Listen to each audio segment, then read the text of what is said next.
नमस्कार, आपके साथ मैं हूं सुरभि शर्मा और ये तो तय है कि भारत पहलगाम को नहीं भूलेगा और प्रधानमंत्री नरेंद्र मोदी के शब्दों में प्रतिशोध पूरा होगा। लेकिन ये होगा कैसे, कब होगा, किस रास्ते से होगा और एक्शन के लिए कितने तैयार हैं हम, आज इसी पर होगी बड़ी बात। मेरे साथ है मेरे सहयोगी गौरव अग्रवाल। बिल्कुल शुरभि, तो देखिए आपने बिल्कुल ठीक कहा, पाकिस्तान को उसके पाप की सजा मिलेगी, पर ये सब फैसले जोश में नहीं होश में होते हैं। पहले डिप्लोमेसी काम करती है और फिर डिफेंस लाइन की बारी आती है, और इसीलिए आज हमारे स्टूडियो में वो एक्सपर्ट मौजूद है जिनकी बात पर देश को भरोसा है। बिल्कुल, और जैसे कि अब आप देखिए हमारे साथ ex army, x air force, x navy और एक्स रॉ ऑफिसर मौजूद हैं। इन दिग्गजों को सरकार और सेना की एक एक रणनीति समझ में आती है, इनसे करेंगे बात। तो चलिए शुरू करते हैं हिंदुस्तान की कसम, ऑपरेशन भस्म। बिल्कुल, और आगे बढ़े उससे पहले एक बड़ी खबर आ रही है। भारत पाकिस्तान टेंशन के बीच TV9 भारतवर्ष का बहुत बड़ा खुलासा। पीओके में पाकिस्तान की सेना की गतिविधि तेज हो गई है। आतंकियों को लॉन्च पैड से शिफ्ट कर रही है पाकिस्तान की आर्मी। TV9 भारतवर्ष ने ये बड़ी खबर आपको दिखाई है कुछ देर पहले। ये बड़ा खुलासा है TV9 भारतवर्ष के पास, ये एक्सक्लूसिव फुटेज। फॉरवर्ड पोस्ट से रेकी भी कर रही है पाकिस्तान की आर्मी। तो देखिए, ये हम आपको दिखा रहे हैं कि कैसे LOC के उस पार पीओके में किस तरह से जो लॉन्च पैड बने हैं, जहां पर से आतंकियों को लॉन्च किया जाता है, भेजा जाता है भारत में, वहां से कैसे हलचल शुरू हो गई और वहां से कैसे आतंकियों को शिफ्ट कर रही है पाकिस्तान की आर्मी।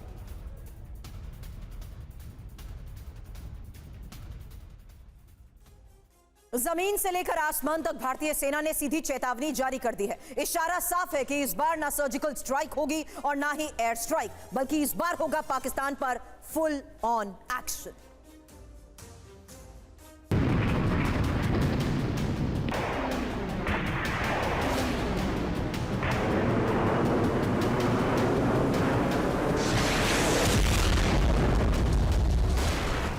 पहलगाम के प्रतिशोध का वक्त आ गया है।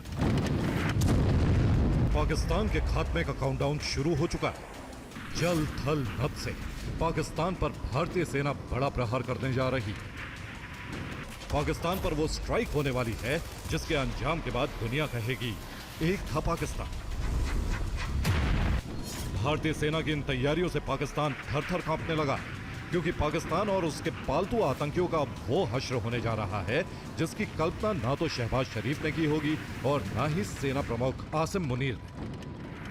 पहलगाम में आतंकी हमले के बाद मोदी सरकार वॉर मोड में है, जिसका ट्रेलर आज भारतीय सेना ने दिखा दिया। आतंक के आकाओं को मुंह तोड़ जवाब देने के लिए वेस्टर्न कमांड के आर्टिलरी ब्रिगेड ने अपनी ताकत दिखाई। आर्टिलरी ब्रिगेड ने टैंक से फायर कर वॉर एक्सरसाइज की, जिसमें टारगेट को निशाना साधकर उसे तबाह किया गया।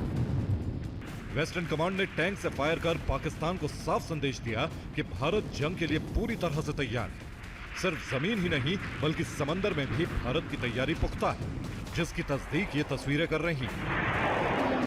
अरब सागर में भारतीय नौसेना ने एंटी शिप मिसाइल का सफल परीक्षण किया। भारतीय नौसेना ने युद्धपोत से कई मिसाइलें दागी। लंबी दूरी तक सटीक हमलों की तैयारी का परीक्षण किया गया, जिसका वीडियो इंडियन नेवी ने जारी किया है।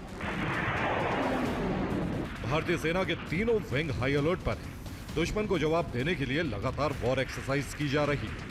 पाकिस्तान को मैसेज साफ है कि इस बार न सर्जिकल स्ट्राइक होगी ना ही एयर स्ट्राइक। इस बार होगा पाकिस्तान पर full on action. Bureau report, TV9 Bharatvarsh. लेकिन हर जंग में हार और फिर भी युद्ध के लिए बेकरार। बड़ी इंफॉर्मेशन आपके सामने रख रही हूं, क्योंकि जो गीदड़ भभकी सामने आ रही है उसमें पहली गीदड़ भभकी सामने आई गृह मंत्री पाकिस्तान के मोहसिन नकवी की। हम जंग वाली कौम है, 100% जंग के लिए तैयार, ये बात कही गई है और जरूरत पड़ी तो सारे जंग लड़ेंगे। मोहसिन नकवी का यह बयान, जो कि पहली गीदड़ भभकी। अब दूसरी गीदड़ भभकी बिलावल भुट्टो की, दरिया में पानी बहेगा या उनका खून। और इसी गीदड़ भभकी में इस बयान के साथ साथ गौर करिए, जरूरी बात यही है कि अब तक 3 जंग में पाकिस्तान की करारी हार हो चुकी है और हर जंग में कायर साबित हुई है पाकिस्तानी सेना। गौरव, इस हकीकत को पाकिस्तान कैसे नकार सकता है?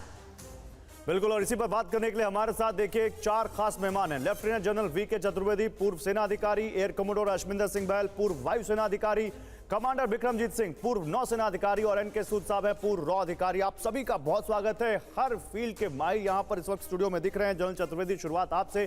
जनरल चतुर्वेदी, देखिए आप आज भी कहा है प्रधानमंत्री ने और देश की सरकार लगातार कह रही है कि एक एक का हिसाब होगा, और जिन्होंने ये कायराना हरकत की है हम किसी को छोड़ेंगे नहीं। हालांकि कुछ लोग ये सवाल पूछ रहे हैं कब, क्या आपको लगता है कि इतनी जल्दीबाजी में ये सब कुछ होना चाहिए, या फिर वो समय और बिल्कुल सब कुछ है, बस कब होगा ये सरकार को ऊपर छोड़ देते हैं?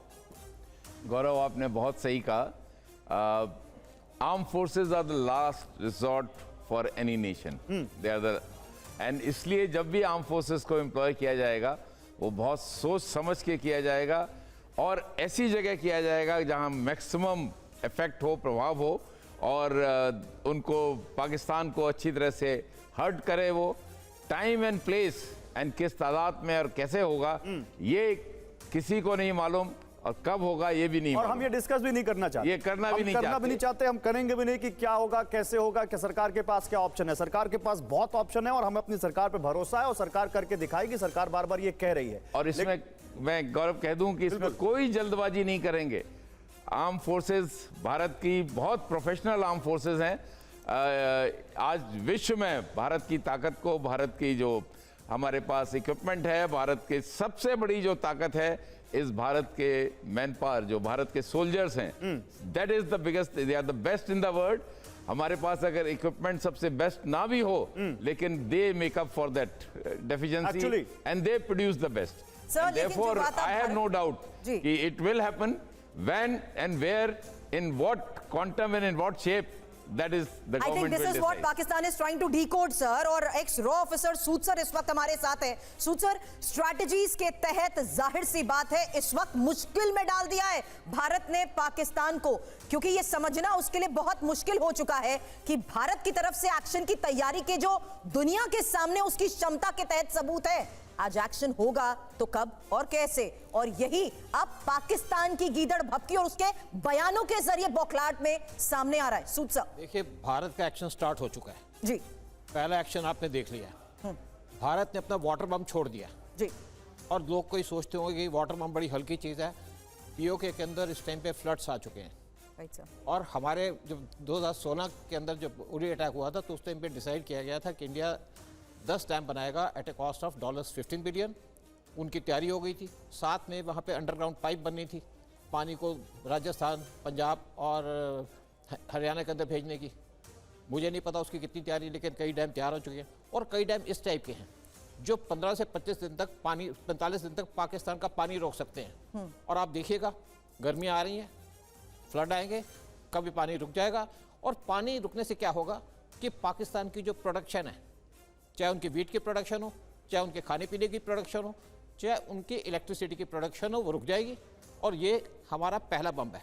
जब 1971 की लड़ाई हुई थी तो उस टाइम पे एक प्लेन हाईजैक हुआ था, गंगा, जो कश्मीर से पाकिस्तान के अंदर लाहौर गया था। और इस हाईजैक के बाद इंडिया ने पाकिस्तान का एयर रूट बंद कर दिया था ताकि कोई भी उनकी सप्लाई इंडिया से बांग्लादेश ना जा सके। और ये पहला एक्शन था हमारी तरफ। उस टाइम पे 1 साल के बाद यहाँ पे पूरा अटैक हुआ और एक साथ अब तैयारी करते रहे। हम अपनी आर्म फोर्सेस को शायद यूज़ करने की ज़रूरत भी ना पड़े, पाकिस्तान वैसे ही बर्बाद हो जाए, क्योंकि जो हमारा वाटर बम है बहुत इफेक्टिव है। लोग इसकी अहमियत जानते हो या ना जानते हो, लेकिन पाकिस्तान का पानी रुकने से पाकिस्तान के अंदर हाहाकार मच जाएगी और पाकिस्तान के अंदर हालात खराब हो जाएंगे। नहीं, बिल्कुल आप सही कह रहे हैं मिस्टर सूद, और यही तो सबसे बड़ी बात है कि पाकिस्तान को लगता है कि केवल मिलिट्री एक्शन ही, तो ऐसा नहीं है। देखिए, जैसा कि आपने कहा, एक्शन तो स्टार्ट हो चुका है, लेकिन अभी तो ट्रेलर है, आगे आगे बहुत कुछ होना बाकी है। पहलगाम आतंकी हमले के बाद पाकिस्तान और वहां की सरकार अनाप शनाप बयानबाजी कर रहे हैं। पाकिस्तान में दहशत इतनी ज्यादा है कि वहां किसी को एटम बॉम्ब के सपने आ रहे हैं तो किसी के पेट में न्यूक्लियर वॉर की ऐंठन हो रही है। आपको दिखाते हैं रिपोर्ट।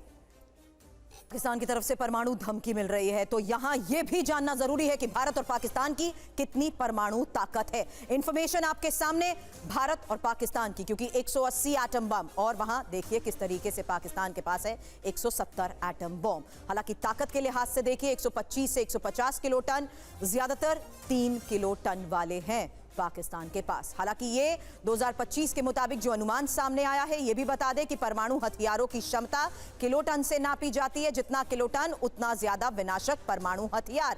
और ये बात बहल सर, परमाणु क्षमता के लिहाज से भारत की ताकत को क्या वाकई नहीं समझ पाता पाकिस्तान? इतना नादान या इतनी मायूसी के साथ अपनी बात को रखते हैं कि भारत की किसी भी जल थल नभ किसी भी लिहाज से देखा जाए तो भारत की क्षमता का मुकाबला करने लायक नहीं है, इसलिए परमाणु की धमकी। बहुत ही अच्छा प्रश्न पूछा आपने सुरभि जी। सबसे पहले मैं ये कहूंगा कि जो कारगिल का जब युद्ध हुआ था तो पाकिस्तान ने ये सोचा था कि कारगिल युद्ध में शायद भारतीय इतना एक्टिव इन्वॉल्वमेंट नहीं करेंगे क्योंकि उनके पास न्यूक्लियर अम्ब्रेला है। लेकिन भारत ने करके दिखाया कि कन्वेंशनल स्पेस इतनी थी कि एक एक पाकिस्तानी को वहां से खदेड़ा गया। वहां से उनके प्राइम मिनिस्टर भागते हुए अमेरिका गए, रिक्वेस्ट किया गया भारत को कि हमारे जो बाकी नॉर्थ लाइट इन्फेंट्री के सोल्जर्स हैं उनको वापस रिट्रीट करने दिया जाए। तो ये क्लियरली दर्शाता है कि न्यूक्लियर धमकी एक डर के दी गई धमकी है। ये एक्चुअली इस धमकी में कोई जोर नहीं है। अगर आप भारत की क्षमता देखें 180 आपने बताई, साथ में 12 से लेके 40 किलोटन और जो हेवियर पेलोड है कैपेबिलिटी वो भारत के पास है। हेवियर जो उसकी यील्ड है वो भारत के पास है और जो फिनिश है वो भारत के पास है। तो अगर हम मिसाइल्स को भी कंपेयर करें तो हमारी जो टोटल नंबर ऑफ मिसाइल्स है वो चाहे वो अग्नि है, चाहे वो पृथ्वी 1 2 3 अग्नि 1 2 से लेके 5 है, वो कहीं ना कहीं बहुत ही बेहतर है पाकिस्तान से। और हमारी जो सेना है की सशस्त्र सेना भी है वो भी अगर हम देखें 4th लार्जेस्ट है वर्ल्ड के अंदर। एयर कमोडोर बहल, मैं तो ये कह रहा हूं कंपेयर हम करें क्यों? कंपेयरिंग तो बराबर वालों में होती है ना। कहां पाकिस्तान कहां भारत। आप ये देखिए वो जो कह रहे हैं वो शुरू से उनको गाल बजाने की आदत है। मैं आपसे यही पूछ रहा हूं कमांडर विक्रमजीत सिंह, क्या अपनी कॉन्स्टिट्यूएंसी को, क्योंकि पाकिस्तान में दहशत ऑलरेडी इतनी ज्यादा है, क्यों वहां के लोग कहीं उनकी सरकार पे और ज्यादा सवाल ना उठाने लग जाए? अभी तो उठा ही रहे हैं, इसीलिए ये बड़े बड़े बयान दिए जा रहे हैं, इसीलिए ये बड़ी बड़ी बातें की जा रही है बिना आधार के। बिल्कुल सही कह रहे हैं गौरव जी। अगर आप उनकी अंदरूनी स्थिति देखें आज की डेट में तो काफ़ी स्ट्रेच्ड है उनकी भी एडमिनिस्ट्रेशन, हुकूमत। हाँ, इंटरनली बलूचिस्तान से भी उनको एक तरह का कष्ट है। भारत के साथ तो जो है वो तो है ही। अफगानिस्तान, उधर तालिबान के साथ भी उनके रिश्ते ठीक नहीं चल रहे हैं। अमेरिका देखिए, अमेरिका भी उनके साथ कोई इतना खास अभी नहीं चल रहा है। एड कभी आती है कभी रुक जाती है। तो ऐसे हालात में अब वो क्या करें? If they don't play to the galleries तो क्या करें? परंतु फिर भी इतना ये कायरपूर्ण ऐसी एक कांड करना, मैं ये वर्ड यूज़ कर रहा हूँ, एक निहत्थे लोगों के जान लेना, क्या प्रूव करना चाह रहे हैं ये अभी तक मुझे समझ नहीं आया। जबकि जैसे आपने कहा कि कोई मुकाबला है ही नहीं, किसी भी तरह से आप देखें तो कोई मुकाबला नहीं। आर्थिक रूप से देखें या सेना के रूप से देखें या बल के रूप से देखें, उनके आप इक्विपमेंट देखें, कोई मुकाबला नहीं है। तो ये क्या प्रूव करना चाह रहे थे जो उन्होंने ये क्रूर जो कांड किया है यहाँ पे बरसान में? ये मेरी तो समझ से पार है। बिल्कुल। और ये देखिए इसी बीच एक बड़ी खबर आ रही है। पहलगाम हमले के बाद कश्मीर से लेकर दिल्ली तक हलचल तेज है। रक्षा मंत्री और सीडीएस की बैठक से जुड़ी जानकारी आ रही है। रक्षा मंत्री आवास पर यह बैठक आधे घंटे चली है। सीडीएस ने हालात की जानकारी दी है। गृह मंत्रालय में बीएसएफ के डीजी की मीटिंग हुई है। बॉर्डर पर भी हालात की समीक्षा की गई है।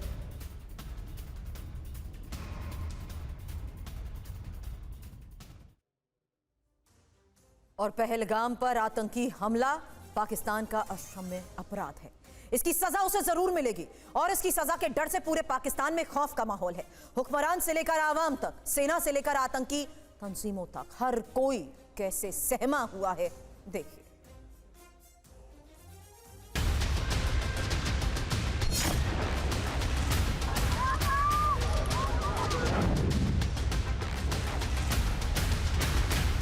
पाकिस्तान के सेनापति असीम मुनीर डर की चादर में लिपटे हुए हैं।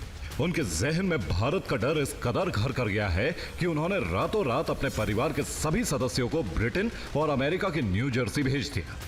खबर है कि आर्मी चीफ के परिवार को एक प्राइवेट जेट से विदेश भेजा गया। इसके अलावा पाकिस्तानी आर्मी के कई बड़े अधिकारी भी अपने परिवार को विदेश भेज चुके हैं। डर उस आतंकी को सता रहा है जिसने पहलगाम में खूनी खेल खेला। नाम है सैफुल्लाह खालिद। हाफिज सईद का करीबी है, लेकिन अब उसे डर है कि कहीं इंडियन आर्मी उसे इस दुनिया से बहुत दूर न भेज दे। इसलिए वो गिड़गिड़ा रहा है। जब हमले का मास्टरमाइंड ही दहशत में आ जाए तो उसके गुर्गों की क्या मिसाल। हमले के दिन सीना चौड़ा करके जिम्मेदारी लेने वाला टीआरएफ भी अब अपने अंतिम दिन गिन रहा है।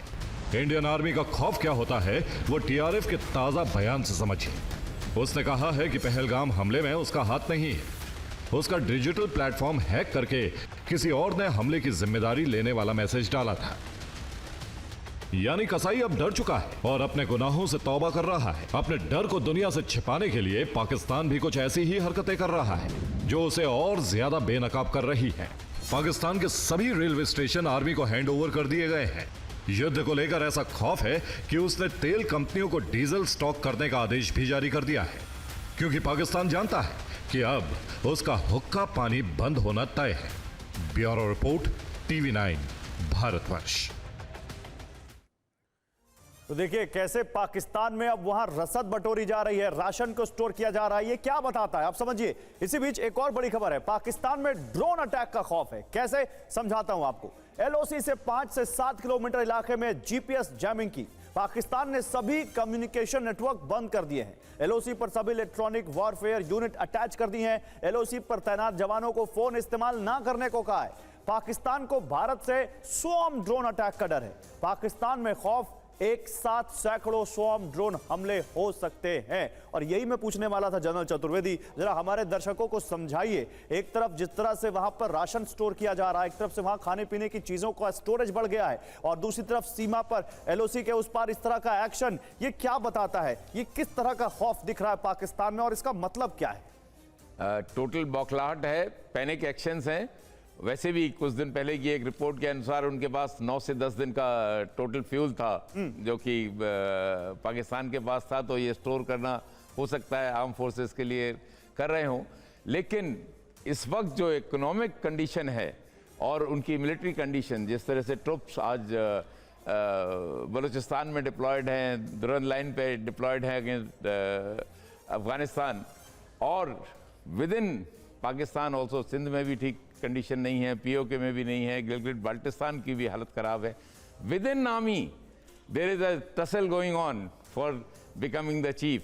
सो ऐसी स्थिति में अगर आप इस तरह के एक्शन देखें, वो रेलवे मिनिस्टर न्यूक्लियर की धमकी दे रहे हैं, कोई होम मिनिस्टर कुछ न्यूक्लियर की, ये सब बौखलाहट के, घबराहट के संकेत हैं। और अगर मैं कहूं कि अगर एक भी 150 और 160 हैज नो मीनिंग, ना 170 हैज एनी मीनिंग, एक भी अगर न्यूक्लियर बॉम्ब पाकिस्तान ने चलाया तो पाकिस्तान ने इस नाबूद हो जाएगा, क्योंकि आर्मी के इंडियन आर्म फोर्सेस के पास ट्रायड है। Indian armed forces are capable of retaliating, they will finish Pakistan, and that is the डर, वो कभी नहीं इस्तेमाल करेगा Pakistan. That is why we are repeating it again and again कि हम यहाँ पर इंडियन आर्मी की कोई प्लान, कोई पॉलिसी, कोई स्ट्रैटेजी डिस्कस नहीं करने जा रहे, ना आर्मी की, ना नेवी की, ना एयरफोर्स की, ना रॉ की तरफ से क्या कुछ होता है। हम समझना चाह रहे हैं वो साइकोलॉजी क्या चल रही है इस वक्त पाकिस्तान के अंदर। हम समझना चाह रहे हैं क्या है वो सुरभि पाकिस्तान के अंदर माहौल, और ये हमारे एक्सपर्ट से अच्छा कौन बता सकता है। बिल्कुल, और क्योंकि एक्स रॉ ऑफिसर सूद सर भी इस वक्त हमारे साथ हैं। सूद सर, ये सवाल इसलिए भी कर रही हूं क्योंकि ये तस्वीरों के साथ जाहिर कर दिया गया है कि आतंकियों के लॉन्च पैड कहां पर है, आतंकियों के ठिकाने कहां पर है, उन्हें ध्वस्त करना शुरू कर दिया गया है। यानी इनपुट भारत के पास बहुत कुछ है। तो पाकिस्तान किस लिहाज से इस बात को रूल आउट करता है कि आतंक के गढ़ में उसकी हिस्सेदारी या उसका सहयोग है ही नहीं? देखिए ऐसा है कि हमारे पास सारी डिटेल है पाकिस्तान के कहां पे इनके कैंप्स हैं, कंप्लीट डिटेल, बड़े और छोटे। ये तब साबित हो गया था जब हमने बालाकोट स्ट्राइक की थी, रॉ ने इनको पूरा कुछ सब कुछ प्रोवाइड किया था। लेकिन इस टाइम पे पाकिस्तान की अलग स्ट्रेटजी है। देखिए पाकिस्तान क्या चाहता है। पाकिस्तान ये चाहता है कि इंडिया के अंदर पहले गड़बड़ करना चाह रहा था कि शायद ये जो वेस्ट बंगाल के अंदर प्रॉब्लम हो रही है, वक्फ बोर्ड का इशू, उस पर बात हो। इसीलिए उन्होंने एक स्टेटमेंट दी हिंदूज के ऊपर कि हिंदू मुस्लिम अलग हैं। वो सक्सेसफुल नहीं हुई तो उन्होंने अपने मिलिटेंट भेज दिए हिंदुओं पे अटैक करने के लिए, और जो टारगेटेड किलिंग की गई है, इससे पाकिस्तान की हालत ख़राब हो गई है। फिर उनकी जो इंटरनल सिचुएशन है वो ख़राब है। एक तरफ से बलूची उनको मार रहे हैं, एक तरफ से TTP उनको मार रही है, एक तरफ से सिंधी नाराज है। इवन पंजाब के अंदर वो नहर बना रहे थे तो वहाँ पे डिमॉन्स्ट्रेशन होगी, नहर क्यों बना रहे हो, और फिर POK के अंदर प्रॉब्लम है, तो उनकी आर्मी बढ़ी हुई है। तो इसलिए आसिम मुनीर अपने आप को सेव करना चाह रहे थे। फिर US के सेनेट के अंदर एक बिल पेश हुआ है कि इमरान खान को आपने कैसे जेल में डाल दिया, और अगर इमरान खान वापस आ गया तो आसिम मुनीर अंदर चले जाएंगे। और इसके साथ साथ आप देखिए पाकिस्तान की स्ट्रेटजी, उसने पीओके जो एलओसी है जो पीओके के साथ लगती है उस पर फायरिंग शुरू कर दी, और वो इंडिया को इनवाइट कर रहा है कि आप भी आओ, लड़ो, पीओके ले लो। लेकिन ये है पाकिस्तान की प्लानिंग, और इंडिया को कोई इंटरेस्ट नहीं है इस टाइम पे पीओके के ऊपर। इंडिया पीओके लेना ही नहीं चाहता। इंडिया पाकिस्तान का पीओके पे कुछ नहीं करेगा। लेकिन जहाँ तक मैं सोचता हूँ इंडिया के इस टाइम पे अलग टाइप की प्लानिंग है। यानी कि एक मैं डोवाल साहब की स्टेटमेंट देख रहा था बहुत पहले कि अगर दोबारा से कभी 26/11 की तो हम बलूचिस्तान को अलग कर देंगे। तो इंडिया इस टाइम पे मेरे हिसाब ठीक से है। बलूचिस्तान पे एक्शन ले सकता है, इंडायरेक्ट एक्शन ले सकता है जिसके अंदर इंडिया की इन्वॉल्वमेंट हो। और मुझे लगता है कि हमारी आर्मी, एयरफोर्स और नेवी को कोई जरूरत नहीं पड़ेगी एक्शन लेने की। पाकिस्तान अपने आप टूट जाएगा। अगर एक बार बलूचिस्तान चला गया तो पीओके हमारी गोदी में आ जाएगा। तो भी क्या जरूरत है लेकिन POK पे लेकिन action देखिए, लेने इसी की? बीच एक बड़ी खबर आ रही है। तनाव के बीच पाकिस्तान ने चीन की मिसाइल को तैनात किया है। PL-15 मिसाइल को फाइटर जेट पर तैनात किया है। PL-15 मिसाइलें चीन ने पाकिस्तान को दी हैं। 200 किलोमीटर तक है PL-15 मिसाइल की रेंज। तो चीन की मिसाइलें पाकिस्तान अपने फाइटर जेट्स में तैनात कर रहा है। एयर कमांडर बहल साहब, एक छोटा सा रिएक्शन, क्या पाकिस्तान अब उधार की मिसाइलों से जंग लड़ेगा? देखिए, पाकिस्तान के पास कौन से जहाज हैं? या तो F-16 है जिसमें AMRAAM मिसाइल वो लोग फिट करते हैं, या JF-17 है जिसमें PL-15 को फिट किया जा रहा है। तो उसी तरीके से ये रिएक्शन है रफाल, और ये रिएक्शन है जो हमारे सुखोई 30 की जो एक्सरसाइजेस हुई हैं, एक्सरसाइज आक्रमण जैसे एक्सरसाइज हुई थी, और बातें उस समय बहुत मीडिया में आई थी, लॉन्ग रेंज मिसाइल्स का इस्तेमाल भारत कर सकता है। तो कहीं ना कहीं ये उसका भी रिस्पॉन्स है। लेकिन मैं यहाँ पे आपसे 1 मिनट चाहता हूँ। एक चीज जिसकी बिल्कुल भी डिस्कशन नहीं हुई, अगर हम उरी को देखें तो उसके बाद हमने अटैक किया लॉन्च पैड्स के ऊपर, सर्जिकल स्ट्राइक। अगर हम देखें बालाकोट को तो उस ऑपरेशन हुआ पुलवामा के अटैक के बाद। लेकिन पुलवामा के समय में कौन था ISI चीफ?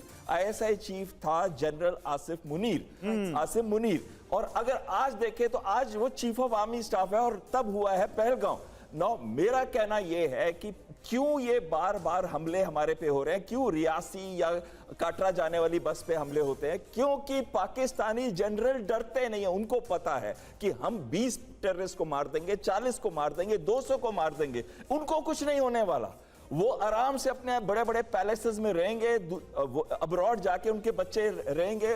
वो एक लाइफस्टाइल भेज दिया है, ऑलरेडी भेज दिया है। हमें डर डालना है, हमें डर डालना है पाकिस्तानी जनरल के ऊपर कि कल हम उसके ऊपर एक्शन ले सकते हैं, उसको एक आतंकी लीडर की तरह मार सकते हैं। जो बात आपने कही है उसको लेकर आगे एक रिपोर्ट भी सामने रखूंगी सर, लेकिन उससे पहले पाकिस्तान को अपनी एयरफोर्स पर बहुत गुमान है।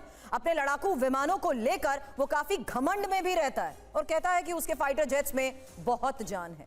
लेकिन वाकई उसमें कितनी जान है, ये जानकर आप दंग रह जाएंगे। देखिए,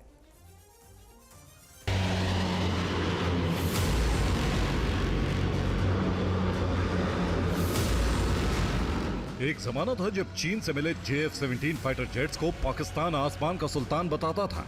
लेकिन हकीकत यह है कि उसका यह सुल्तान आसमान तो छोड़िए, अब जमीन पर रेंगने लायक भी नहीं बचा है। दरअसल चीन ने पाकिस्तान के अलावा म्यांमार को भी 11 JF-17 लड़ाकू विमान दिए थे। लेकिन उनका हश्र क्या हुआ? म्यांमार ने अपने बेड़े में शामिल सभी 11 JF-17 फाइटर जेट्स को ग्राउंड कर दिया है। और वजह बताई गई कि चीन की घटिया मेटलर्जी से बने ये जेट्स अब ठीक से उड़ान भरने के भी लायक नहीं बचे। थोड़ी सी उड़ान भरते ही इनके एयरफ्रेम में दरारें पड़ जाती हैं। सोचिए, जिस जेट को आसमान का बाज बताया जा रहा था वो तो कबूतर से भी कमजोर निकला। लेकिन पाकिस्तानी एयरफोर्स की निर्बलता की कहानी यहीं खत्म नहीं होती। भारत की बालाकोट एयर स्ट्राइक याद होगी आपको। उस एयर स्ट्राइक के बाद भारत और पाकिस्तान के लड़ाकू विमानों के बीच डॉग फाइट हुई थी। भारतीय वायुसेना के सुखोई, मिराज और MiG-21 ने पाकिस्तानी JF-17 और F-16 को न सिर्फ टक्कर दी बल्कि उन्हें पीछे हटने पर भी मजबूर कर दिया। हालात ये थे कि भारतीय MiG-21 बाइसन ने ताकतवर माने जाने वाले पाकिस्तान के F-16 लड़ाकू विमानों को भी मार गिराया था। उस पूरे संघर्ष के दौरान JF-17 का रोल सिर्फ एक बैकअप के तौर पर रहा। ना वो मोर्चे पर आया और ना ही उस भिड़ंत में JF-17 कोई खास भूमिका निभा सका। सच तो यह है कि अब पाकिस्तान के पायलट भी चीनी JF-17 पर भरोसा नहीं करते। जंग हथियारों से लड़ी जाती है और जब हथियार ही खोखले हों तो हार निश्चित होती है। पाकिस्तान भी अपनी हार की इबारत लिख चुका है। Bureau report, TV9 Bharatvarsh. देखिए, एक बड़ी खबर आ रही है। भारत ब्रिटेन के बीच पहलगाम हमले पर चर्चा हुई है। विदेश मंत्री एस जयशंकर ने यूके के विदेश मंत्री डेविड लामी से फोन पर बात की है। आतंकवाद के प्रति जीरो टॉलरेंस पर इस बातचीत में जोर दिया गया है। तो भारत और ब्रिटेन के विदेश मंत्रियों के बीच पहलगाम हमले को लेकर चर्चा हुई। भारत के विदेश मंत्री एस जयशंकर ने ब्रिटेन के विदेश मंत्री को इस बारे में जानकारी दी। डेविड लामी को बताया कि पहलगाम में क्या हुआ और दोनों ने यह कहा कि आतंकवाद को लेकर जीरो टॉलरेंस।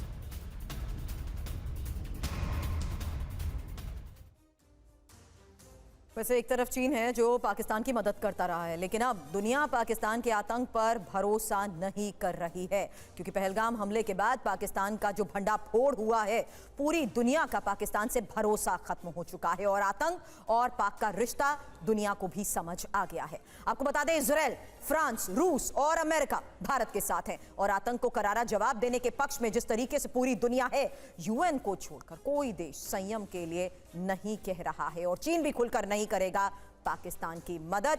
यही साबित हो चुका है और सवाल बिक्रमजीत सर आपसे उस लिहाज से कर रही हूं जहां इसी समर्थन के जरिए पाकिस्तान के सामने भी यह संदेश चला गया है कि आतंकवाद को करारा जवाब देने के लिए सभी भारत के साथ हैं। सुरभि जी, आप ठीक कह रहे हैं। देखिए, ये तो पहली बार तो ऐसा हुआ नहीं है। एग्जैक्टली। बहुत बार पाकिस्तान का पर्दाफाश हुआ है, बहुत बार यूएन में भी हमने रिप्रेजेंट किया है और सारे सबूतों के साथ कि कहाँ उनके कैंप्स हैं, क्या हैं, और with all evidence. Right sir. किंतु आप देखेंगे तो ज़्यादा हमें वहाँ से सपोर्ट नहीं मिला है। आज तक जो सिचुएशन थी, सिचुएशन वही है। ऑफ कोर्स 370 के बाद जब ये हुआ, वैली में पीस आई, सिचुएशन चेंज हुई है, लेकिन आज आप जो कल 22 को हुआ है, उसने फिर हमें 20 साल वापस ले गए हैं। तो जब भी हम पाकिस्तान को शीशा दिखाते हैं कि आपने किया है, हाँ वो खुल के नहीं मानता है, लेकिन दुनिया को पता है कि एक्चुअली हो क्या रहा है। हमें खुद को पता है, दुनिया को पता है। परंतु अभी आप अगर अब मैं आपको बात करना चाहता हूँ, फ़लस्तीन की बात करें अगर, उस केस में भी हमने देखा, जो इजराइल फ़लस्तीन वाले केस में भी देखा यूएन ने क्या किया। ये सबको मालूम है कि यूएन ने क्या किया। फिर देशों को सारा जो मैटर है अपने हाथों में लेना पड़ा। सिमिलरली अगर हम यूक्रेन रूस देखें तो वहाँ पे भी यूएन की स्थिति कुछ ज़्यादा वो इनकरेजिंग नहीं आ रही है, उन्होंने कुछ ज़्यादा सपोर्ट नहीं किया है। तो आज भी यही सिचुएशन है कि फाइनली अगर कुछ हमें पाकिस्तान को प्रूव करना है तो हमें खुद ही वो कुछ करना लेकिन पड़ेगा। मैं इस पर एक दूसरा सवाल पूछना चाहता हूं और दूसरे पर्सपेक्टिव से पूछना चाहता हूं। जनरल चतुर्वेदी, जिस तरह से पहलगाम अटैक के बाद भारत ने जिस तरह से जो डिप्लोमेटिक यहां पर स्टेप्स उठाए, पूरी दुनिया में देखिए ऐसा कोई भी देश नहीं नजर आता जो उसका विरोध कर रहा हो। और पूरी दुनिया में जो बड़े देश हैं उन सभी ने कहीं ना कहीं, चाहे वो ट्रंप की बात हो, चाहे पुतिन की बात हो, चाहे आज ब्रिटेन की हम बात कर रहे हैं, सब ने पहलगाम हमले की निंदा की है और भारत को कहा है कि आपको न्याय पाने का हक है। जैसा कमांडर विक्रमजीत कह रहे हैं, ठीक है, ये एक बदला हुआ वर्ल्ड ऑर्डर होगा, लेकिन क्या आपको लगता है कि जिस तरह से भारत ने नए वर्ल्ड ऑर्डर में, चाहे रूस और यूक्रेन के बीच भारत की जो भूमिका हो, चाहे जिस तरह से मिडिल ईस्ट में भारत की भूमिका हो, भारत ने जो नया अपना मकाम पाया है, उसके बाद आज के हमले के बाद भारत का पक्ष भी मजबूत है और भारत के पास मौका भी मजबूत है? गौरव, आप बिल्कुल सही कह रहे हैं। आज भारत की प्रतिष्ठा, भारत की विश्वसनीयता पूरे विश्व में बहुत ऊंचे दर्जे की है। आज विश्व भारत को सीख करता है, हर कंट्री भारत के साथ संबंध बनाना चाहती है। इतने देशों ने हमारे प्रधानमंत्री जी को वहाँ का सर्वोच्च अपना सम्मान दिया है। ये सब चीज़ें आपको दर्शाती हैं कि भारत की प्रतिष्ठा, भारत की विश्वसनीयता, भारत की गरिमा बहुत उच्च स्तर पर है। और इसीलिए आज अगर देखें तो कोई भी आज मिस्टर ट्रंप का, अमेरिकन प्रेसिडेंट का जरूर एक था कि हम दोनों के साथ हैं, लेकिन उनके ही वाइस प्रेसिडेंट जेडी वांस ने कितना स्ट्रांग स्टेटमेंट दिया, उनके एफबीआई डायरेक्टर ने कितना स्ट्रांग स्टेटमेंट दिया अगेंस्ट पाकिस्तान। आज यूके, ये सब कंट्रीज, अगर आप यूरोप में देखें तो बहुत सी कंट्रीज आतंकवाद से पीड़ित हैं। वो सब चाहते हैं कि आतंकवाद का अंत हो और सबको मालूम है कि आतंकवाद की जो जड़ है वो पाकिस्तान में है और या फिर to a little extent in Iran. वो ये जगह देखकर ये सब चाहते हैं कि इसका अंत होना चाहिए और पाकिस्तान के अगेंस्ट अगर कुछ भी हो गया तो अगर कोई कहता है कि चीन पाकिस्तान के सपोर्ट में आएगा, कभी नहीं आएगा। मैं एक सवाल और पूछ लूं सुरभि, फिर मैं आ रहा हूं आपके साथ। आप सवाल पूछिएगा और रिपोर्ट दिखाइएगा। हमारे साथ एक्स रॉ ऑफिसर एनके सूद साहब हैं। सूद साहब, अभी हम एक रिपोर्ट दिखा रहे थे, एक हमने फुटेज दिखाई कि कैसे पीओके में लॉन्च पैड पर हाहाकार मच गया है और आईएसआई और पाकिस्तान की सेना अब अपने गुर्गों को, अपने पाले हुए आतंकियों को वहां से हटा रही है। सूद साहब, अगर कम शब्दों में जल्दी से आप हमारे दर्शकों को बता सके कि ये कौन सा मॉडस ऑपरेंडाई होता है जिसमें आतंकी पीओके में लाए जाते हैं, फिर भारत पे उनकी घुसपैठ कराई जाती है, और कैसे ये पाकिस्तानी सेना का एक बड़ा फंड आतंकियों को तैयार करने में जाता है बजाय अपने घर को मजबूत करने में। देखिए, ऐसा है कि पाकिस्तान के अंदर डेमोक्रेसी तो है नहीं, और जो डेमोक्रेटिक जो लोग पावर में हैं दे आर नॉट आंसरेबल, और रूल पाकिस्तान की आर्मी कर रही है। और पाकिस्तान की आर्मी को अगर आपको पता है तो बिजनेस भी कर रही है, धंधे भी कर रही है। और पाकिस्तान की आर्मी ने सबसे पहले अपने लोगों को, अपने जो रिश्तेदारों को भेज दिया यूके के अंदर, यूरोप के अंदर, और ये बहुत सी इनकी प्रॉपर्टीज हैं फॉरेन कंट्रीज़ के अंदर। देखिए, जो ये टेररिस्ट हैं, इनके थ्रू अपने आप को एस्टेब्लिश कर रहे हैं, इनके थ्रू पैसा कमाते हैं, ड्रग्स का काम करते हैं, अब तो खेती भी करनी शुरू कर दी उन्होंने। तो पाकिस्तान ये जो आतंकियों को पालता है पैसे की कमाई के लिए, यानी कि जो इनकी आर्मी है उनकी कमाई होती है। लेकिन आप दूसरी तरफ देखिए कि आजकल अननोन गनमैन घूम रहा है पाकिस्तान के अंदर, और अननोन गनमैन बहुत कुछ कर सकता है और बहुत कुछ करेगा भी। लेकिन दूसरी तरफ अगर जनरल बात हम करें कि अब बात कर रहे हैं कि जैसे पाकिस्तान को डिप्लोमेटिक सपोर्ट किया, इंडिया को डिप्लोमेटिक सपोर्ट किया। जब 1971 का वार था तो इंडिया के साथ कौन खड़ा था? इंडिया के साथ था रशिया, और पाकिस्तान के साथ कौन था? I am so sorry to butt in sir, लेकिन डिफेंस और डिप्लोमेसी के लिहाज से इस बात को मैं थोड़ी देर में आपसे समझना जरूर चाहूंगी। उससे पहले एक प्रोपेगेंडा वीडियो, क्योंकि पाक सेना का ये जो प्रोपेगेंडा वीडियो अब सामने आया है, इसी वीडियो में भारत को दी जो गीदड़ भभकी है, ये एक और बड़ी खबर आपको बता रही हूं, जहां एलओसी पर सबसे उन्नत हथियार तैनात करने का दावा भी किया गया है। तो पाक सेना का ये प्रोपेगेंडा वीडियो जिस तरीके से अब सामने आया है, वीडियो में भारत को दी गई ये धमकी है और एलओसी पर सबसे उन्नत हथियार तैनात करने का ये दावा भी किया गया है। हालांकि मैं आपसे ही वापस सूद सर इस बात को लेकर सवाल इसलिए कर रही हूं क्योंकि सैन्य ताकत का प्रदर्शन जिस लिहाज से भारत ने किया है, क्या उसी की बौखलाहट का ये एक वीडियो के प्रोपेगेंडा वीडियो अब सामने रखा जा रहा है? देखिए, मैं पाकिस्तान को अप्रिशिएट करूंगा एक बात पे, जो प्रोपेगेंडा बड़ा अच्छा करते हैं, शोर बड़ा अच्छा मचाते हैं, लेकिन जब लड़ने की बात आती है तो अपने सोल्जर को छोड़ जाते हैं, उनके पेंटे उतर जाते हैं और उस पर डंडे मारे जाते हैं। ये पाकिस्तान की मेन बात है। पाकिस्तान की सेना बहुत बहादुर है, लेकिन सामने से ही लड़ती। पाकिस्तान की सेना बहुत कुछ कर सकती है, लेकिन अपने लोगों को मारती है। पाकिस्तान हमारी सेना के ऊपर कभी क्वेश्चन उठा है कि इसने यहाँ पे सिविलियंस को मार दिया, बलूचिस्तान के अंदर क्या हो रहा है? देखिए, पाकिस्तान इंडिया का कोई मुकाबला नहीं है। आप अगर, मैं जैसे 71 की बात कर रहा था, अगर डिप्लोमेसी की बात कर रहे हैं, सारा वक्त पाकिस्तान के साथ था। हमारे साथ कौन था? रशिया था। और उस टाइम पे सऊदी ने 400 टैंक दिए पाकिस्तान को, अमेरिका ने उनको पैटर्न टैंक्स दिए थे, और फ्रांस ने मिराज टैंक दिए थे, और इवन आपके ईरान 400 टैंक दिए थे। बहुत सी कंट्रीज ने उनको मदद की।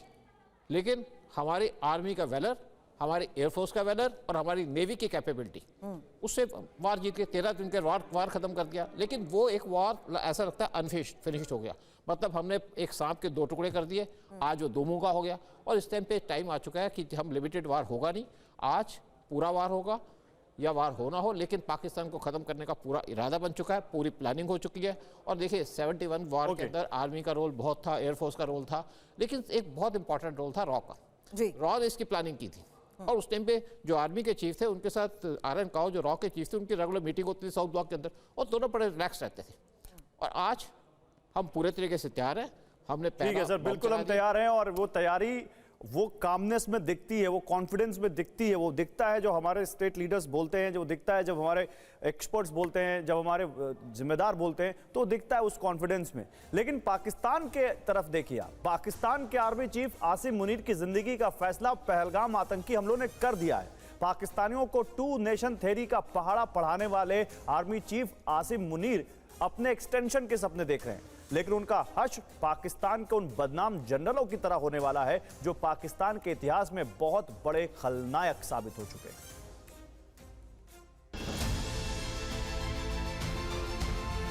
पाकिस्तान में सेना का जनरल होने का मतलब है जालिम की जुल्मी फौज में एक और इजाफा। जी हाँ, पाकिस्तान के पूर्व तानाशाह और जनरल याया खान से लेकर मौजूदा army chief general Asim Munir भी उसी फौज का एक हिस्सा है। आसिम मुनीर भी उसी रास्ते पर चल रहे हैं जिस रास्ते पर कभी याया खान और जनरल मुशर्रफ चले थे, जिन्होंने पाकिस्तान को तबाह कर डाला। पहलगाम आतंकी हमले के बाद अब ये बातें साफ हो गई हैं कि आसिम मुनीर का हाल भी वही होना है जो जनरल मुशर्रफ और याया खान का हुआ था। याया खान ने पाकिस्तान की सत्ता पूर्व तानाशाह आयूब खान का तख्ता पलट करके हथियाई थी। हुकूमत में आने के बाद याया खान ने पूरे पाकिस्तान में मार्शल लॉ लगा दिया था। 1971 में भारत से करारी हार और बांग्लादेश बनने के बाद याया खान को नजरबंद कर दिया गया था। पाकिस्तान के इतिहास में याया खान को एक बड़ा खलनायक माना जाता है। याया खान की तरह ही जनरल परवेज मुशर्रफ ने भी नवाज शरीफ का तख्ता पलट करके सत्ता हथियाई थी। जनरल मुशर्रफ का भी पतन ऐसा हुआ कि पाकिस्तान के खलनायकों में एक और बदनाम शख्स का नाम जुड़ गया। भारत से दुश्मनी मोलकर अब जनरल आसिम मुनीर भी अपना नाम पाकिस्तान के उन्हीं बदनाम जनरलों के काले रजिस्टर में लिखवाने जा रहे हैं। हालांकि पाकिस्तान के सिर पर मंडराते खतरे का एहसास आसिम मुनीर को भी हो चुका है। पाकिस्तानी सेना में भारत से जंग को लेकर ऐसा खौफ है कि रातों रात आसिम मुनीर ने अपने परिवार के सभी सदस्यों को ब्रिटेन और अमेरिका के शहरों में भेज दिया। इसके अलावा पाकिस्तानी आर्मी के कई बड़े अधिकारी भी अपने परिवारों को विदेश भेज चुके हैं। ये डर बताता है कि लंबी चौड़ी डींग हाँकने वाले पाकिस्तानी जनरल से लेकर पूरे पाकिस्तान के लिए आने वाले दिन अच्छे नहीं हैं। Bureau report, TV9 Bharatvarsh. और पाकिस्तान के हथियार कैसे कबाड़ बन चुके हैं, क्योंकि LY-80 एयर डिफेंस सिस्टम, जो कि पाक के पास नॉट डिफेंस सिस्टम है, सारे एयर डिफेंस सिस्टम फेल हैं। 2 साल में 388 खामियां भी इसमें सामने आई हैं। पाक को चीन से अब डिफेंस सिस्टम मिले हैं और बड़ी बात यह है कि एयर डिफेंस सिस्टम में लगे रडार की रेंज 150 किलोमीटर है। LY-80 भारतीय मिसाइल को ट्रैक करने में विफल है। अब यही खामियां जिस तरीके से सैन्य स्तर पर आपको भारी पड़ रही हैं, बहल सर सवाल आपसे कर रही हूं, इन खामियों को, इंटरनल फेलियर्स को तो आप रूल आउट नहीं कर सकते ना, क्योंकि आपको पता है इन्हीं के बलबूते आपको भारत का मुकाबला करने के लिए भी तैयार रहना।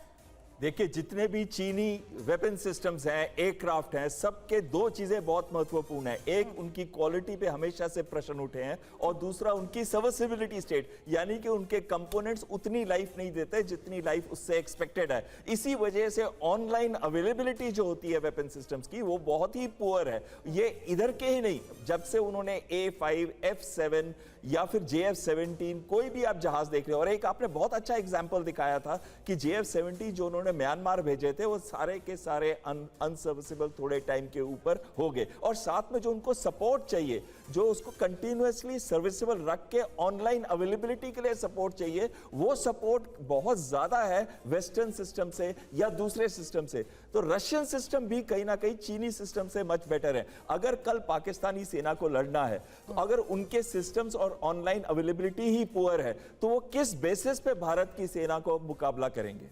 बिल्कुल। और देखिए, इसी से जुड़ा सवाल है कि वैसे सुरभि अभी बता भी रही थी कि हमें अभी एक हमारा जो 10 बजे से आगे हम बात करेंगे उसमें डिप्लोमेसी पे बात करेंगे, लेकिन जनरल चतुर्वेदी मुझे एक चीज बताइए, इस बार चाइना का रुख थोड़ा सा अलग नहीं दिख रहा आपको?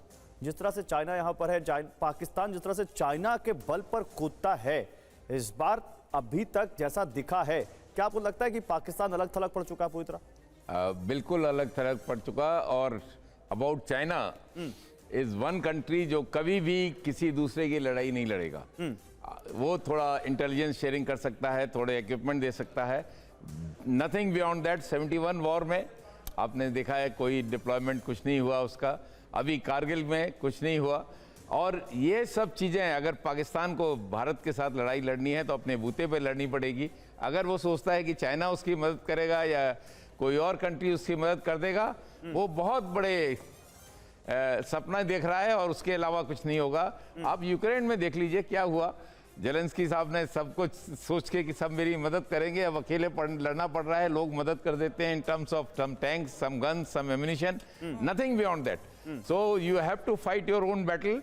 If you are not capable, then आपको अपने आप जरा संभाल के रखना चाहिए और गलत हरकतें नहीं करनी चाहिए। और देखिए, इसी बीच एक बड़ी खबर आ रही है, हाई अलर्ट पर इंडियन नेवी से जुड़ी बड़ी खबर।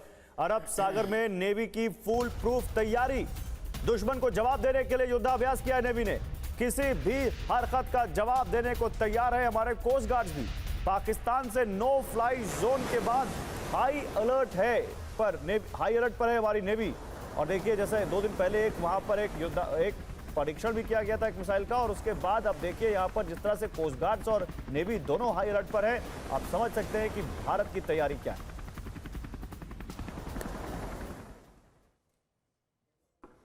भारत पाकिस्तान के बीच जारी तनातनी के बीच पाकिस्तान भारत को मुंहतोड़ जवाब देने की गीदड़ भभकी दे रहा है। लेकिन पाकिस्तान के साथ साथ पूरी दुनिया जानती है कि अगर जंग हुई तो दाने दाने को मोहताज नागालैंड का विनाश तय है। कैसे, इस रिपोर्ट में देखिए।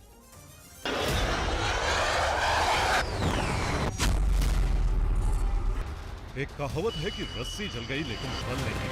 वही हाल आज की तारीख में पाकिस्तान का है। उसकी जान हलक में अटकी हुई है और भारत को गीदड़ भभकी दे रहा है।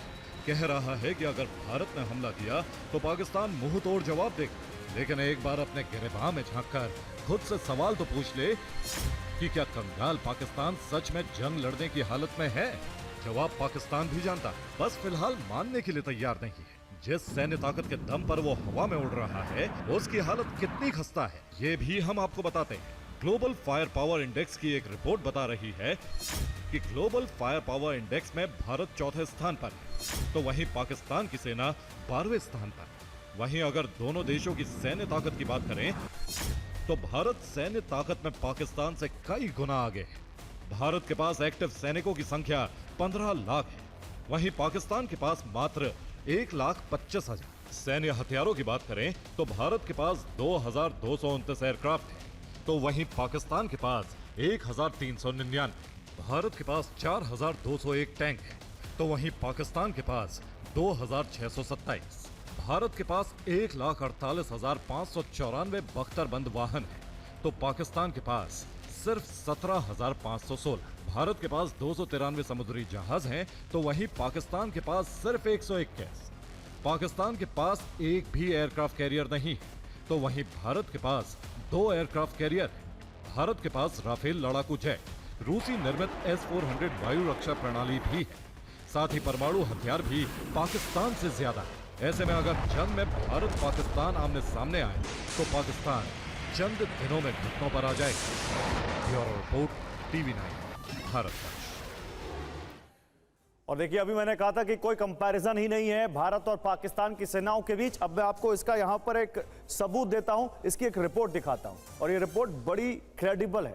ग्लोबल फायर पावर इंडेक्स 2025 के मुताबिक भारतीय नौसेना दुनिया की चौथी सबसे शक्तिशाली नौसेना है। भारत की नेवी ब्लू वाटर नेवी है, जो हिंद महासागर और उसके पार भी संचालन करने में सक्षम है। आपको भारत की नौसैनिक ताकत के बारे में बताते हैं। कैसे, आप समझिए। पहले भारत और पाकिस्तान का ये जो कंपैरिजन था, उसको आप ध्यान से देखेंगे तो समझ में आएगा कि कोई कंपैरिजन नहीं है। विमान वाहक पोत भारत के पास 2 है, पाकिस्तान के पास तो एक भी नहीं है। पनडुब्बियां देखिए, भारत के पास 18 और पाकिस्तान के पास केवल 5। युद्ध पोत की बात करें, भारत के पास 10 है, पाकिस्तान के पास केवल 2। फ्रिगेट्स भारत के पास 13 है, पाकिस्तान के पास 10। गश्ती जहाज भारत के पास पाकिस्तान के डबल से ज्यादा है। भारत के पास 140 है, पाकिस्तान के पास केवल 69। अब ये इसीलिए मैं बात कर रहा था यहां पर कमांडर विक्रमजीत जी कि भारत की जो, और देखिए हम अभी केवल नेवी की बात कर रहे हैं, अभी हमने आर्मी की बात की नहीं, अभी एयरफोर्स की बात की नहीं, तो कंपैरिजन तो कोई है नहीं। लेकिन उसके ऊपर भी एक चीज जो भारत को और भी ज्यादा, भारत की जो आर्म फोर्सेज है उनको सबसे, और या जो नेवी है सबसे ऊपर बनाती है, वो है न्याय की बात, वो है सच का साथ देने की बात, वो है सही के साथ खड़े होने की बात। और इसीलिए शायद भारत का पाकिस्तान से कोई कंपैरिजन नहीं। कमांडर विक्रमजीत जी, गौरव जी आप बिल्कुल सही कह रहे हैं। जो आपने आंकड़े दिखाए हैं ये अपने आप में ही बता रहे हैं कि कंपैरिजन वाली बात नहीं है। जी हाँ, भारतीय नौसेना ने बहुत प्रगति की है। रादर तीनों सर्विसेज में अगर आप देखें तो काफ़ी ज़्यादा जो भी प्रगति है, और वो भी आत्मनिर्भर होते हुए, अपनी टेक्नोलॉजीज, अपनी इंडस्ट्री को बढ़ाते हुए हम लोग इस मकाम पे पहुँचे हैं आज कि हम एक, जिसको हम बोलते थे, अब हम ब्लू वाटर बन गए हैं। पहले हम होते थे यूजर्स नेवी, अब हम बिल्डर्स नेवी हैं। तो हम बिल्ड कर रहे हैं अपनी शिप्स। हमारी क्षमता आज, जैसे आपने दिखाया, चौथी नेवी है पूरे वर्ल्ड में। हमारा इक्विपमेंट दूसरे देशों में जा रहा है, फिलीपींस में जा रहा है, आप क्या कह रहे हैं, अपना थाईलैंड में जा रहा है, बहुत देशों में हमारा इक्विपमेंट जा रहा है। और शिप्स हम लोग अपने एज ए गुडविल जेस्चर, कोई श्रीलंका को दिया हुआ है, कोई म्यांमार को दिया हुआ है। तो ऑफकोर्स इंडियन नेवी के बारे में तो जितना कहा जाए वो कम है। इस युद्ध में भारतीय नौसेना की कहाँ तक मतलब इम्पोर्टेंस रहेगी, ये थोड़ा सोचना पड़ेगा, डिपेंडिंग ऑन दी जो भी स्ट्रेटेजी हम लेते हैं कि हमारा एरिया ऑफ इंटरेस्ट क्या है पाकिस्तान में। बट जैसे देखें, अगर भारतीय नौसेना को हम पाकिस्तान के ट्रेड को न्यूट्रलाइज करने में अगर यूज कर सकना चाहें तो अवश्य एक मेजर रोल हम प्ले करेंगे, क्योंकि जैसे पर्शियन गल्फ है, गल्फ ऑफ एडन है, Right. इन सारे एरियाज में भारतीय नौसेना रेगुलरली जो है पेट्रोलिंग करती है और उन एरियाज में पायरेसी वगैरह की जो भी सुरक्षा है वो पहुंचाती है। तो ये नई बात नहीं है कि भारतीय नौसेना बहुत आगे है। बिल्कुल सर, आप बिल्कुल सही कह रहे हैं। थोड़ी देर के लिए आपको यहाँ पर रोक रही हूँ क्योंकि भारत की इसी बढ़ती क्षमता के बीच जिस तरीके से पाकिस्तान की बौखलाहट सामने आ रही है, कुछ और खास रिपोर्ट्स भी आगे आपके सामने रखेंगे।